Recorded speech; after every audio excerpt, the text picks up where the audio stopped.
Good evening friends. आज मैं आप लोगों के लिए विज़न की पीटी 365 विज़न की पीटी की सीरीज़ लेके आई हूँ। इसमें मैं आपको विज़न की test series vision PT test 30 full कराऊँगी। इसमें मैं आपको सॉल्व दिखाने जा रही हूँ इसका। इसमें क्वेश्चन आंसर हैं सॉल्यूशन के साथ। इसमें मैं पहले सॉल्यूशन अपलोड कर दूँगी, फिर मैं क्वेश्चन आंसर आप लोगों को दिखाऊंगी, फिर मैं क्वेश्चन आंसर के वीडियो अपलोड करूंगी। चित्तरंजन दास ने 1920 में नागपुर आयोजित कांग्रेस के वार्षिक अधिवेशन में असहयोग पर मुख्य प्रस्ताव पेश किया।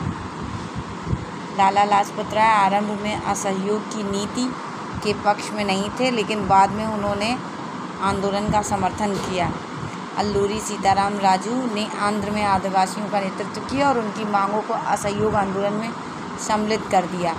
स्वामी विश्वानंद मारवाड़ी खदान के मालिक रामजस अग्रवाल द्वारा समर्पित स्वामी दर्शनानंद ने असहयोग आंदोलन के लिए रानीगंज झरिया क्षेत्र के कोयला खनिकों को संगठित किया। किशन सिंह मोटा सिंह ने गैर राजस्व आंदोलनों का आह्वान किया और बब्बर अकाली समूह का नेतृत्व किया। बाह्य वाणिज्यिक उधार मान्यता प्राप्त गैर निवासी संस्थाओं के पात्र निवासी संस्थाओं द्वारा लिए गए वाणिज्यिक ऋण साथ ही ये उधार न्यूनतम परिपक्वता अनुमत और गैर अनुमत अंतिम उपयोग अधिकतम समग्र लागत सीमा आदि जैसे मानकों के अनुरूप होने चाहिए। विनियमित ईसीबी के लिए आरबीआई द्वारा सैद्धांतिक रूपरेखा। ईसीबी के विभिन्न रूप: बैंक ऋण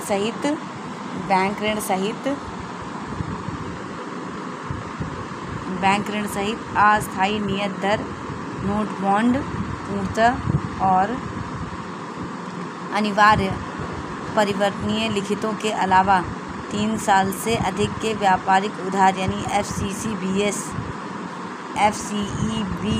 और वित्तीय पट्टा विदेशी मुद्रा मूल्यवर्ग और भारतीय रुपया मूल्यवर्ग दोनों।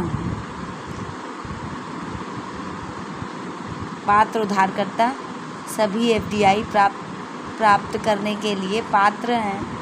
इसके अतिरिक्त अग्रलिखित संस्थाएं भी ईसीबी जुटाने हेतु पात्र हैं। पतन्यास विशेष आर्थिक क्षेत्र की इकाइयां सिडबी और भारतीय एग्जिम बैंक। आरबीआई सैद्धांतिक रूपरेखा के अंतर्गत सभी पात्र उधारकर्ता स्वचालित मार्ग के तहत प्रति वित्तीय वर्ष 750 मिलियन अमेरिकी डॉलर या इसके समान बाह्य वाणिज्यिक ऋण जुटा सकते हैं। इसके अतिरिक्त प्रत्यक्ष विदेशी इक्विटी धारक से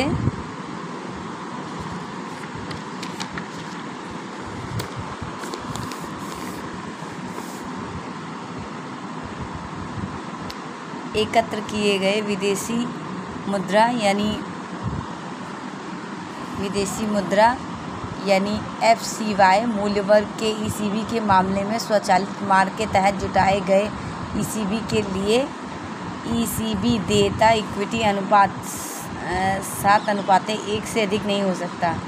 भारतीय बैंकों, अखिल भारतीय वित्तीय संस्थानों और गैर वित्तीय बैंकिंग कंपनियों यानी एनबीएफसीज के द्वारा वाणिज्यिक उधार से संबंधित किसी भी प्रकार की गारंटी जारी करने की अनुमति नहीं है। हाल ही में मेघालय ने यूनेस्को से मान्यता प्राप्त करने की दिशा में बल दिया। ध्यातव्य है कि पहाड़ी राज्य ने हाल ही में गठन के 50 वर्ष पूरे किए। भारतीय पूर्वोत्तर राज्य मेघालय के दक्षिणी भाग में जीवित